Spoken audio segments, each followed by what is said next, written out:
Terima kasih timbalan Yang di-Pertua, ahli-ahli Dewan sekalian. Assalamualaikum, salam sejahtera dan salam Malaysia Madani.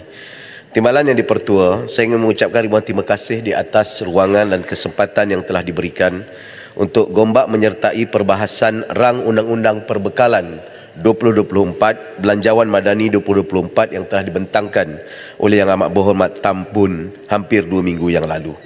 Gombak ingin menyatakan sokongan penuh terhadap belanjawan tahun 2024 bukan sahaja sebagai belanjawan dengan peruntukan terbesar dalam sejarah Malaysia, tetapi saya yakin belanjawan ini mampu untuk membentangkan hala tuju baru dan juga memulihkan ekonomi setelah berdepan dengan pandemik COVID-19. Ahli-ahli yang berhormat yang saya kasih sekalian, antara perkara yang begitu positif dapat dilihat ialah keyakinan kerajaan dalam memastikan hasil terus dapat ditingkatkan. Sebagai contoh, pada tahun 2023, sebanyak 303.2 bilion ringgit Malaysia telah dihasilkan oleh kerajaan ataupun terimaan yang diterima oleh kerajaan pada tahun 2023, dan pada tahun hadapan insya-Allah berdasarkan daripada perkeliling baru yang kita dapati peningkatan lebih 4.9 bilion kepada 308.1 bilion ringgit Malaysia, yang saya percaya kalau dapat disagihkan dengan baik dan saksama dapat memajukan, melaksanakan dan juga memastikan kelestarian ekonomi dan juga kehidupan rakyat dapat dipertahankan. Ahli yang berhormat yang saya kasih sekalian, jika kita lihat daripada hasil yang telah dibentangkan dalam buku belanjawan ini, 39.7 bilion adalah datangnya daripada cukai pendapatan rakyat ataupun bersamaan dengan 13.1%. Manakala cukai korporat daripada swasta pula keseluruhannya berjumlah 98.4 bilion ringgit Malaysia, yang bersamaan dengan 32.5% daripada keseluruhan pendapatan negara, dan ini bermakna 2.5 kali ganda berbanding daripada cukai yang dibayar oleh rakyat melalui cukai individu. 32.5% penerimaan cukai korporat daripada syarikat, manakala hanya 13.1% daripada cukai individu. Jika kita bandingkan hal ini dengan negeri-negeri maju di Asia seperti Jepun, Korea Selatan, trend ini wajar kita bimbangi, kerana di Jepun pungutan cukai korporat berjumlah 18.7%, manakala penerimaan daripada cukai individu adalah dalam sekitar 11.7%. Di Korea Selatan pula disebabnya hampir sama. Cukai korporat menyumbang 18.8%, manakala 12.1% datangnya daripada cukai-cukai individu. Kalau kita teliti 38 negara OECD yang sebahagian besarnya adalah negara-negara maju dan beberapa negara yang hampir mencapai taraf negara maju, daripada 38 buah negara tersebut, hanya 3 negara mempunyai pungutan cukai individu yang lebih rendah berbanding dengan cukai korporat, iaitu Chile dengan 24.3% individu berbanding 10.2% korporat, Colombia 23% cukai individu dan 7.7% adalah cukai korporat, Costa Rica 8.4% cukai individu berbanding 6.8% cukai korporat. Persoalannya di sini harus kita nyatakan, adakah ini merupakan trend yang sihat ataupun sebenarnya rakyat tidak ingin membayar cukai ataupun tidak mampu untuk membayar cukai. Justru upahan dan penggajian merupakan perkara yang sangat penting untuk kita lihat dan kita dambakan terhadap rakyat dan juga pekerja-pekerja yang ada dalam negara kita. Jabatan Perangkaan Negara ataupun Department of Statistics Malaysia telah mengeluarkan laporan yang memberikan gambaran, iaitu dengan izin Household Income Survey Report 2022, yang dalam laporan itu ketara sekali menunjukkan tahap kesenjangan ataupun tahap jurang di antara pendapatan isi rumah dalam negara kita. 72.6% keluarga mempunyai pendapatan RM10,000 dan ke bawah, manakala golongan yang berpendapatan RM16,000 dan ke bawah isi rumah hanyalah sekitar 11.5%. Ini bermakna 89.5% isi rumah di Malaysia mempunyai pendapatan lebih rendah daripada RM16,000. Dalam pada masa yang sama, 40% daripada 89% itu mempunyai pendapatan kurang daripada RM5,000. Ini dengan terang menunjukkan bahawa masalah utama, punca utama yang membawa kepada keresahan di kalangan rakyat dan juga persepsi terhadap ekonomi negara seolah-olah menyisihkan mereka dan tidak memberi peluang yang bermaruah untuk mereka meningkatkan kualiti dan taraf hidup secara besar. Walaupun dari segi perangkaan pengangguran kita mencapai apa yang disebut sebagai full employment dengan kadar pengangguran 3.0%, namun kita masih lagi belum dapat mengatasi isu kualiti pekerjaan yang menawarkan gaji yang tinggi ataupun gaji yang lebih berpatutan, yang menyebabkan sebahagian besar isi rumah menerima gaji di bawah paras RM5,000. Ahli-ahli yang berhormat yang saya kasih sekalian, dalam tempoh beberapa hari yang lampau atau yang lepas, saya di Kerajaan Negeri Selangor telah menerima beberapa pandangan dan juga sesi bersama dengan Menteri MITI. Dan di antara perkara yang dibangkitkan oleh beliau ialah berkenaan dengan kadar produktiviti di kalangan pekerja-pekerja.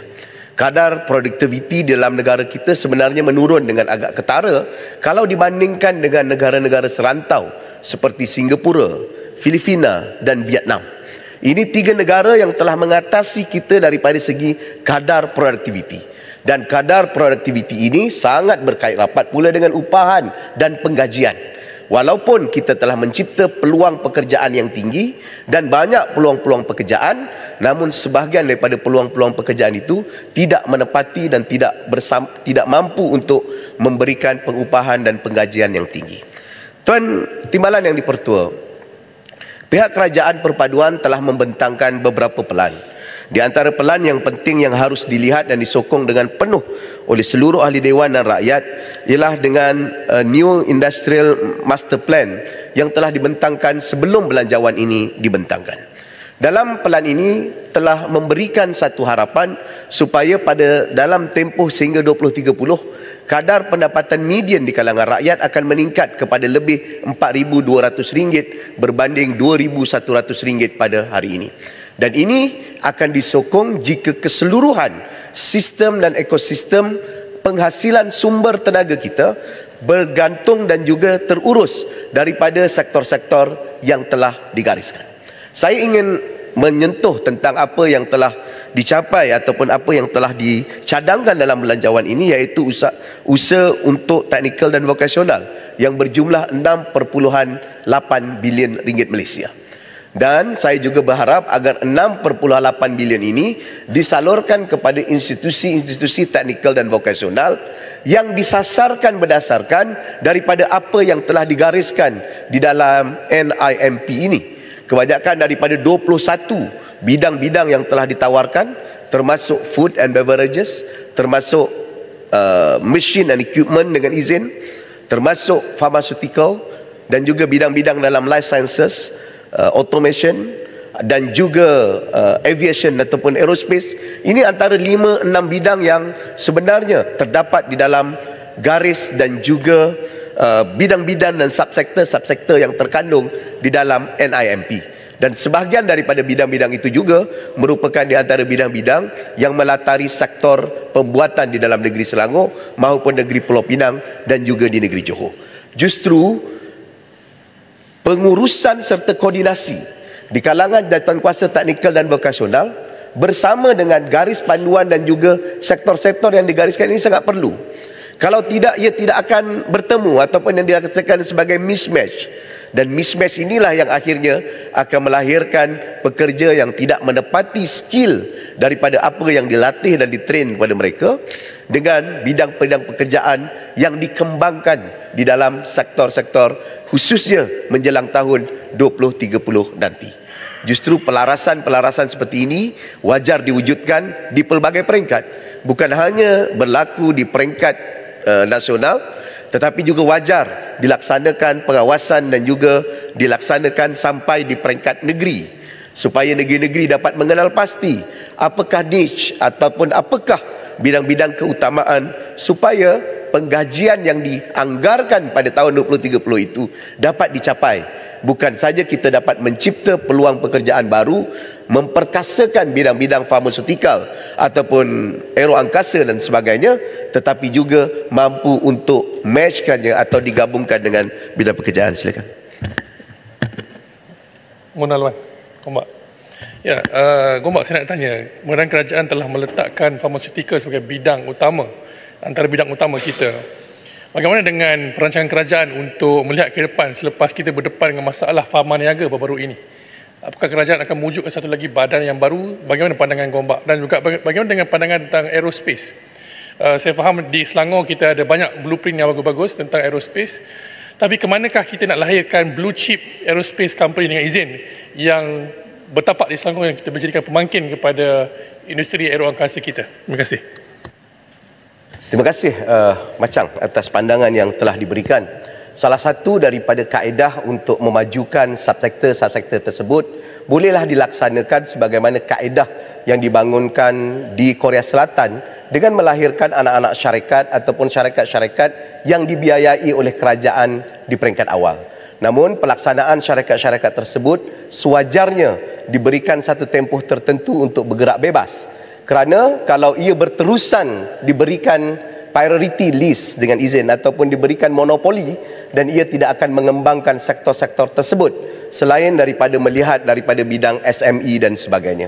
Saya percaya apa yang dicadangkan mungkin sebahagian daripada strategi yang boleh diterokai terutamanya dalam bidang pharmaceutical, dan apa yang berlaku kepada farma niaga sebahagiannya adalah kerana tempahan dan pelan perniagaan yang silap. Namun ia masih boleh diperkasakan dan boleh dibangkitkan kembali kerana bidang ini masih lagi satu bidang yang sangat terbuka dan mampu untuk menghasilkan peluang-peluang pekerjaan berkualiti berdasarkan daripada tawaran kos-kos yang telah ditawarkan di universiti. Namun begitu, SME merupakan satu tapak yang saya percaya wajar dibugarkan dengan segera supaya bidang-bidang yang disebutkan dalam 21 bidang itu dapat dikembangkan dengan baik. Terima kasih Gombak.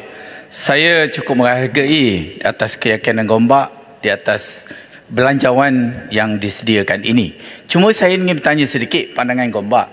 Bagaimanakah keadaannya daripada hari pertama belanjawan dibentangkan oleh PMX, kita lihat nilai ringgit kita terus menyusut hari demi hari sehingga mencapai kadar yang terendah sejak 25 tahun. Terima kasih. Terima kasih. Macam Menteri Kewangan tanya, saya bukan Menteri Kewangan nak jawab.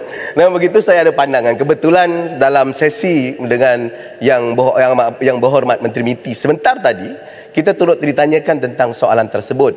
Dan beliau telah mengeluarkan pandangan beliau mungkin secara peribadi dan juga sebagai ahli pandangan kabinet yang saya nak kembalikan ataupun nak lontarkan kembali ke Dewan. Di saat ringgit kelihatan melemah dan mengalami penurunan yang agak ketara berbanding beberapa bulan yang lepas, dalam pada masa yang sama kadar pertumbuhan negara terus mencatatkan pertumbuhan yang agak positif. Dengan arti yang sama, maknanya penurunan ringgit tidak mengurangkan fundamental ataupun tidak mengganggu kepada asas-asas pertumbuhan yang ada dalam negara kita. Antara perkara penting yang memberikan kesan langsung kepada nilai ringgit adalah yang dipanggil sebagai kadar interest ataupun OPR. Apabila OPR di Amerika Syarikat telah mencecah lebih 5%, kita bertahan kepada 3%, maknanya orang akan meletakkan pelaburannya kepada negara-negara yang memberikan sumbangannya ataupun memberikan limpahan interest yang jauh lebih besar berbanding dengan apa yang telah diberikan ringgit. Namun di pihak bank negara ataupun di pihak kerajaan, mereka juga memikirkan kalau OPR dinaikkan, di saat kita mampu untuk mengukuhkan ringgit, ia juga akan meningkatkan harga barangan yang sudah sedia meningkat pada hari ini, yang selalu dibangkitkan oleh rakan-rakan daripada Perikatan Nasional. Jadi tanggungjawab sosial dan keseimbangan ini perlu dikuatkan juga oleh pihak kerajaan supaya kita dapat mengawal harga barangan dalam pada masa yang sama, walaupun kita kehilangan beberapa pelaburan dan juga nilai ringgit yang dianggap semakin melemah, dan pihak kerajaan mungkin ada strategi-strategi tertentu. Biarlah Menteri Kewangan jawab selepas ini. Itu pandangan saya, yang hormat sekian. Ahli-ahli berhormat yang saya kasih sekalian, di antara perkara yang diberikan penekanan oleh Yang Amat Berhormat Tambun adalah dalam bidang tenaga, iaitu usaha-usaha pelan induk peralihan tenaga yang dibentangkan oleh sahabat saya dengan menitik beratkan beberapa perkara seperti kecekapan tenaga, tenaga boleh diperbarui, hidrogen, tenaga bio, mobiliti hijau, penangkapan karbon, penggunaan dan penyimpanan karbon atau dipanggil sebagai carbon capture, utilization and storage, CCUS. Ahli yang berhormat yang saya kasih sekalian, Saya ingin menyorot tentang apa yang telah dicatatkan oleh Suruhanjaya Tenaga pada tahun 2019. Penggunaan tenaga pada kadar kito ataupun kiloton of oil equivalent adalah seperti berikut. Pengangkutan sebanyak 23,000, perindustrian sebanyak 19,000, bukan tenaga kepada 13,000. Manakala sumber-sumbernya adalah berdasarkan daripada produk petroleum 30,800, gas asli 18,000, elektrik 13,000 dan arang batu 1,800. Di saat kita menawarkan satu solusi-solusi hijau, antaranya kenderaan elektrik sebagai contoh, EV sebagai contoh, kita dapat lihat ada beberapa dilema yang harus kita tangani bersama-sama. Antara perkara yang kita nak tangani adalah tentang sumber tenaga elektrik. Apa yang saya sebutkan pada tahun 2019 tadi tidak mengambil kira lagi bagaimana kemasukan MRT3, ECRL yang menggunakan tenaga-tenaga elektrik. Justru saya percaya Suruhanjaya Tenaga dan pihak kementerian perlu menyalurkan kepada negeri-negeri keperluan-keperluan tenaga bagi setiap negeri dan kawasan dan lokaliti untuk diberikan projection supaya kerajaan negeri juga tahu, supaya kita dapat menyusun kadar pembangunan dan juga urbanisasi dan perindustrian di kawasan dan lokaliti-lokaliti tertentu. Pelabuhan Kelang antaranya, kita telah mengambil tenaga daripada Jimah di Negeri Sembilan. Kita turut menarik tenaga daripada kawasan negeri Perak. Namun dalam pada masa yang sama kita masih lagi berdepan dengan kekurangan-kekurangan tersebut. Dan daripada apa yang kita catatkan di sini daripada Suruhanjaya Tenaga, tenaga-tenaga yang diambil sebagai tenaga hijau sebagai contoh, biomass dan juga solar, kedua-dua sumber ini hanya menyumbang 4% daripada keseluruhan sumber tersebut. Dan bila kita cakap pasal EV, electric vehicle, kita perlu sediakan tempat-tempat pengecasan. Orang tak boleh tunggu cas 5-6 jam, dia nak yang super charge. Dan super charge ini akhirnya memerlukan substation yang dilahirkan ataupun yang perlu dibuat oleh tenaga nasional. Adakah kita bersedia dengan substation ini? Adakah kita bersedia dengan jumlah tenaga yang mencukupi untuk semua ini? Justru saya mencadangkan untuk kita menilai bagaimana kaedah di negara-negara lain dengan monopoli tenaga tidak diberikan kepada satu-satu pihak saja. Mungkin pandangan ini kurang popular pada setengah pihak, tetapi di negara-negara lain kita membenarkan pasaran tenaga ini dibuka dengan kawalan.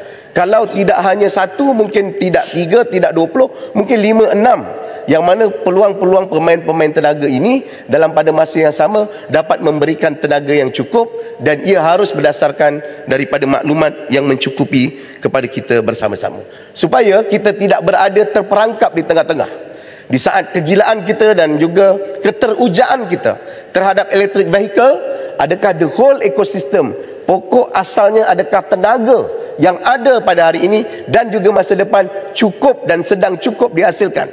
Kita tahu ada keterujaan terhadap solar, tetapi ada isu-isu tertentu tentang kestabilan tenaga yang disalurkan oleh solar. Kita tahu ada Pulau Indah Power Plant yang dibina sebagai contoh di Negeri Selangor, tapi masih lagi menggunakan fuel ataupun masih lagi menggunakan sumber gas sebagai contoh daripada bahan fosil. Di saat kita sebut sebagai hijau, Yang adakah kompak sila tolong. last word, dua perkataan, bukan dua perkataan, dua baris, bukan ayat. Adakah kita mampu untuk membuat penilaian di saat kita nak guna electric car, adakah tenaga elektrik itu masih lagi menggunakan sumber fosil yang akhirnya juga akan menyebabkan penyebaran karbon ataupun pemikiran hijau kita itu tidak menyeluruh. Terima kasih. Saya menyokong belanjawan. Terima kasih Yang Berhormat Kompak.